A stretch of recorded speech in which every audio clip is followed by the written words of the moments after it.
ত্যাগটোতো থাকিবই, বুজাবুজিটো সদায় ত্যাগ থাকিবই। আমি ত্যাগ কৰিম, কিন্তু ত্যাগ কৰিলেও বুলিও আৰু একেবাৰে কাপোৰ কানিটো খুলি দিব নোৱাৰো নহয়। কালি সেই সিদ্ধান্ত কংগ্ৰেছ ওলাই গৈছিলে, কালি কংগ্ৰেছ আকৌ আমাৰ লগত যোগ হৈছে। তাৰ পাছত যদি কিবা ইছ্যুজ আহিছে তেতিয়াহ'লে সেইটোৰ বিষয়ে মই অৱগতই নহয়। প্ৰত্যেকটো ইলেকশ্যনতে আমি হ'ব দে আমাক নিদিয়ে যেতিয়া বাদ দিলো বুলি কৈ আহিছোঁ। কিমান বিচাৰিমতো পাৰ্টিৰ ভিতৰত আলোচনা চলি আছে। আমি কোন কোনকেইটাত জিকিব পাৰিম সেই সমষ্টিকেইটা মানে বিচাৰিবৰ কাৰণে তাৰ কাৰণে কাম কাজ চলি আছে। মই আপোনালোকক আৰু কেইদিনমানৰ পাছত মাৰ্চৰ 31 মাৰ্চৰ ভিতৰত ক'ব পাৰিম। প্ৰথমখন লিষ্ট আজি আমি বনামহে কোনকেইটা আমি চিটত কম্প্ৰমাইজ নকৰাকৈ আমি খেলিম। আসন বুজাবুজি লৈ কালি কিবা হৈছিল নেকি? আপোনালোকে আসন বিচাৰিছেনে? কেইবাটাও পূৰ্বতে চুক্তি দিয়া হৈছিলে, সেই চুক্তি হিচাপে বহুতে ক'ব বিচাৰে যে সেইকেইটাই আচলতে কালি লিখিছিল নেকি আপোনাৰ আলোচনাৰ মঞ্চত, যে যি ধৰণৰ পঞ্চায়ত নিৰ্বাচনত হ'ব লাগিব অভিজ্ঞতা, আসনৰ বুজাবুজিটো আগতেই হ'ব লাগিব, এই ধৰণৰ কথা বতৰাসমূহ সন্মুখত যোৱাকালি আলোচনা হৈছিলে নেকি, যাক লৈ ক্ষোভিত হৈছিলে কংগ্ৰেছ? নাই নাই, কালি ক্ষোভিত হোৱাৰ বিশেষ একো পৰিৱেশ হোৱাই নাই। সদায় সাধাৰণভাৱে আমাৰ যি ধৰণৰ আলোচনা হয়, তৰ্ক বিতৰ্ক হয়, আলোচনা হয় আৰু সিদ্ধান্ত হয়, কালিও একদম তেনেকুৱা গণতান্ত্ৰিক পদ্ধতিৰে গোটেই কথাখিনি কৈছে। মাজতে প্ৰদ্যুৎদাই অকণমান মানে প্ৰদ্যুৎদা আগতে নাহেতো ইয়ালৈ, গতিকে ইয়াৰ ভিতৰৰ পৰিৱেশটো আমাৰ গম নাপায় যে তাত এটা ডেমক্ৰেটিক পৰিৱেশত আমাৰ আলোচনা বিলোচনাৰ মাজেদিয়ে সিদ্ধান্ত হয়। গতিকে প্ৰদ্যুৎদাই অকণমান ফটককৈ খং এটা কৰিলে, কিন্তু এনেকুৱাও নহয় যে প্ৰদ্যুৎদাক খং কৰি সেইটো কাৰণতে ওলাই গৈছে সেইটো বুলিও আমি নাভাবোঁ। আৰু আপোনালোকে নিজেই দেখিছে যে সভাপতি প্ৰথমৰ পৰা আছে শেষলৈকে আছে কংগ্ৰেছৰ, আৰু সিদ্ধান্ত হৈছে কালি বৈঠকত যে আমি একেলগতে 2026টো নিৰ্বাচনত অংশগ্ৰহণ কৰিম, 2026ত ঐক্যবদ্ধভাৱে বিজেপিক পৰাভূত কৰিম। চবেই কালি কৈ আছে যে সাম্প্ৰদায়িক আৰু ফেচিবাদী বিজেপিক যদি একেলগতে পৰাভূত নকৰোঁ তেতিয়াহ'লে অসমীয়াৰ ভৱিষ্যত নাই। আৰু একেলগে আমি পৰাভূত কৰিবৰ কাৰণে ঐক্যমঞ্চত কালি আকৌ কংগ্ৰেছ আঁতৰি গৈছিলে, কালি আকৌ ঐক্যমঞ্চত কালি একেলগে থকাৰ সিদ্ধান্ত হৈছে। মানে মোক অলপ আগতেও সুধিলে বেলেগ কেইবাটাও চেনেলৰ পৰা যে ভূপেন দাই একলা চলোৰে বুলি কিবা এটা বাক্য দিছে। মই নাজানো সেইটো কিহক লৈ দিছে বা কি দিছে, মই দেখাও নাই হা। কিন্তু মই নাভাবোঁ যে কালি একেলগতে সিদ্ধান্ত হোৱাৰ পাছত অল পাৰ্টি যিমানকেইটা পাৰ্টি আছোঁ সকলোৱে একেলগতে সিদ্ধান্ত হৈছে। আৰু উদ্যোক্তাসকলে সংবাদমেল পাতি আপোনালোকক জনাই দিছে যে আমি 26ত একেলগে ইলেকশ্যন খেলিম। তাৰপিছত ৰাতিটো এনেকুৱা কোনো ঘটনা ঘটা নাই যে আকৌ ৰিথিংক কৰিব লাগে কথাটোক লৈ, এনেকুৱা ধৰণৰ কোনো ঘটনা ঘটা নাই। গতিকে মই নাভাবোঁ যে এইটো আপোনাৰ ভূপেন দাই যিটো দিছে সেইটো আমাৰ বিৰোধী ঐক্য মঞ্চক লৈ এইটো মই নাভাবোঁ, কিন্তু যদি দিছেও সেইটো আপোনালোকে ভূপেন দাৰ পৰাই সুধিব লাগিব। কিন্তু আপুনি ক'লে নিশাৰ ভিতৰত একো হোৱা নাই, তাৰপিছত চৰ্চাটো কোনে আৰম্ভ কৰিলে? মানে কোনটো চৰ্চা? এই যে আপোনালোকৰ কালি কিবা এটা কাজিয়া লাগিলে, একতাটো নাথাকিবগে, না না, একতা নথকাৰ কোনো প্ৰশ্ন নাই। আমি ৰাইজৰ দলে একদম দৃঢ়তাপূৰ্ণভাৱে দ্ব্যৰ্থহীনভাৱে আপোনালোকৰ সন্মুখত ঘোষণা কৰিছোঁ যে 2026 চনত আমি সকলো বিৰোধী দলে ঐক্যবদ্ধভাৱে বিজেপিৰ বিৰুদ্ধে আমি যুঁজ দিম। আমাৰ ঐক্যমঞ্চ হ'ব আৰু হ'ব। কালি সেই সিদ্ধান্ত কংগ্ৰেছ ওলাই গৈছিলে, কালি কংগ্ৰেছ আকৌ আমাৰ লগত যোগ হৈছে। তাৰ পাছত যদি কিবা ইছ্যুজ আহিছে তেতিয়াহ'লে সেইটোৰ বিষয়ে মই অৱগতই নহয়। গতিকে আপোনালোকে মোক প্ৰশ্ন কৰি থাকিলেও উত্তৰ একো নাপাব, কাৰণ মই সেইটো সম্পৰ্কে সঁচাকৈ অৱগত নহয়। কালি ৰাতি বহুত ৰাতি ঘৰলৈ গৈছোঁ, তাৰপিছত আজি ৰাতিপুৱাৰ পৰা ঘৰত কেৱল মানুহ আৰু মানুহ, তাৰপিছত ডাইৰেক্টলি পাৰ্টিত জইনিং প্ৰগ্ৰেম আছিলে, অফিচলৈ আহিছোঁ। আৰু অফিচলৈ অহাৰ লগে লগে আপোনালোকে সুধিছে যে ভূপেন দাই একলা চলোৰে বুলি কিবা এটা লিখিছে। মই কৈছোঁ যে মই সেই বিষয়ে অৱগত নহয়। আমি কালি একেলগতে ইলেকশ্যন খেলিবৰ কাৰণে সিদ্ধান্ত লৈছোঁ। অল পাৰ্টি ঐক্যবদ্ধভাৱে আমি আগবাঢ়ি যাম আৰু বিজেপিক আমি কৰ্মপত্ৰত উলিয়াই দিম। দেখা যায় যে নিৰ্বাচনৰ এট মোমেণ্টত কিন্তু আপোনালোকৰ সদায় বিৰোধিতা মানে ঐক্য মঞ্চটো ভাঙি যায়।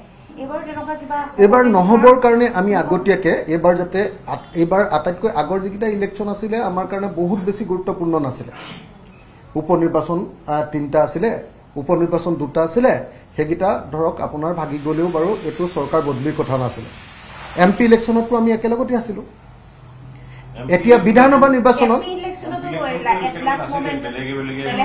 মানে আমি একেলগতে আছিলো কংগ্ৰেছৰ লগত আমিতো ছেক্ৰিফাইচ কৰি আছিলো হয়নে নহয় বাকী পাৰ্টিয়ে ছেক্ৰিফাইচ মানে কৰিব নোৱাৰা পৰিৱেশ এটা হৈছিলে কাৰণে আঁতৰ গৈছিলে হয়নে নহয় কিন্তু আমি ছেক্ৰিফাইচ কৰি একেলগতে আছিলো আপোনালোকে নিজে চাওকচোন ৰাইজৰ দলে কিমান ছেক্ৰিফাইচ কৰিছে প্ৰত্যেকটো ইলেকশ্যনতে আমি হ'ব দে আমাক নিদিয়ে যেতিয়া বাদ দিলো বুলি কৈ আহিছো এইবাৰ কিমান বিচাৰিব কিমান বিচাৰিমতো পাৰ্টিৰ ভিতৰত আলোচনা চলি আছে আমি কোন কোনকেইটাত জিকিব পাৰিম সেই সমষ্টিকেইটা মানে বিচাৰিবৰ কাৰণে তাৰ কাৰণে কাম কাজ চলি আছে মই আপোনালোকক আৰু কেইদিনমানৰ পাছত মাৰ্চৰ 31 মাৰ্চৰ ভিতৰত ক'ব পাৰিম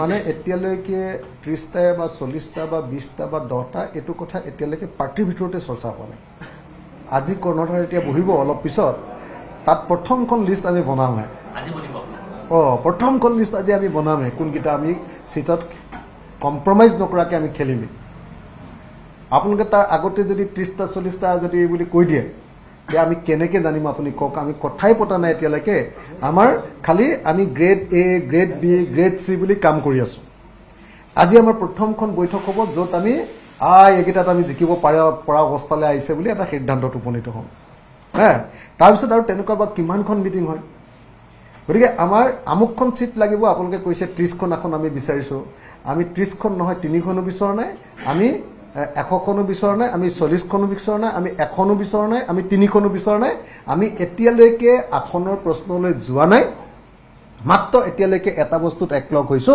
একমত হৈছো যে বিজেপি খুৱাবলৈ আমি ঐক্যবদ্ধ লাগে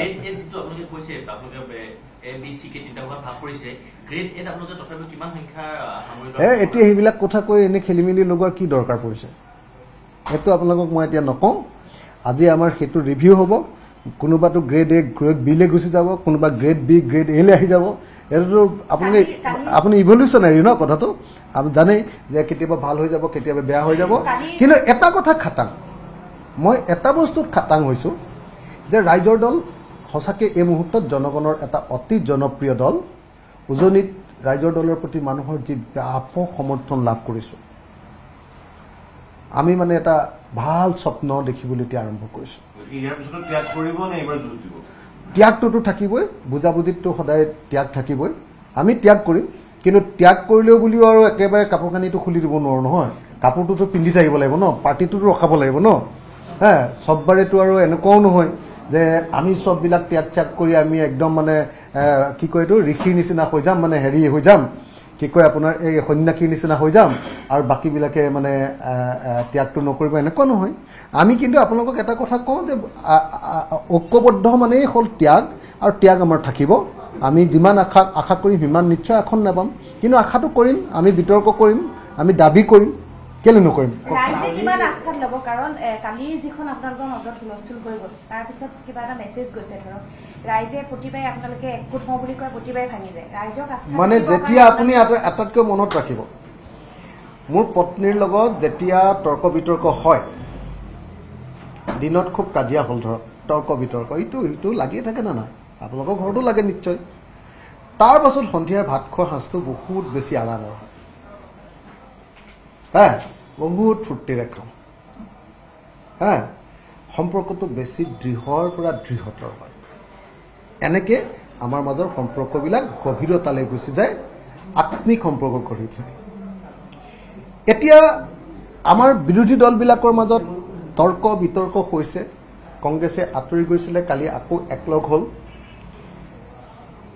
বিতৰ্ক হৈছে আলোচনা হৈছে আৰু আলোচনাৰ মাজেদি ইটো পাৰ্টি আমি সিটো পাৰ্টিক অধিক গভীৰভাৱে বুজিবলৈ সক্ষম হৈছোঁ আৰু আমাৰ সম্পৰ্কটো বেছি ভাললৈ গৈ আছে গতিকে মই ভাবোঁ যে 26ত আমি বিজেপিক পৰাভূত কৰিম অসমৰ জনতাই আমাৰ মাজেদি বিজেপিক প্ৰতিশোধ ল'ব আমাৰ জৰিয়তে ঐক্যবদ্ধ বিৰোধী শক্তিৰ জৰিয়তে জনতাই প্ৰতিশোধ ল'ব ইমান দাম বৃদ্ধি কৰাৰ বিৰুদ্ধে ইমান অত্যাচাৰ কৰাৰ বিৰুদ্ধে আৰু বিজেপিক পৰাভূত কৰিব 2026ত মই এইটোত খাটাম মানে 26ৰ কাৰণে যদি আপোনালোক সকলো সহমত হৈছে ঐক্যবদ্ধ হৈছে তেতিয়াহ'লে পঞ্চায়তক লৈ কেৰণ লাগিছে নিশ্চয় কালি বৈঠকত পঞ্চায়তক লৈ একো আলোচনা হোৱা নাই কালি খালি ভূপেন দাই এটা বাক্য কৈছিলে যে আমি ডিষ্ট্ৰিক্ট লেভেলত বুজাবুজি কৰিবলৈ কৈ দিছোঁ এইবুলি বাক্যটো কৈছে। কালিয়ে আটাইতকৈ পজিটিভ পঞ্চায়ত সম্পৰ্কে আলোচনা হৈছে, গতিকে পঞ্চায়তক লৈ কাজিয়া হোৱাৰ প্ৰশ্নই নাই।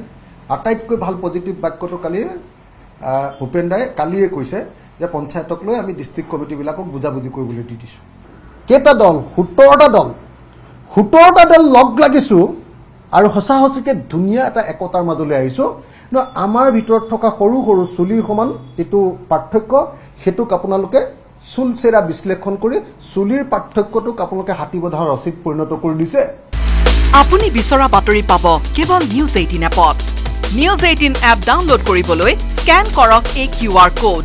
গুগল প্লে ষ্টৰতো পাব এই নিউজ 18 এপ।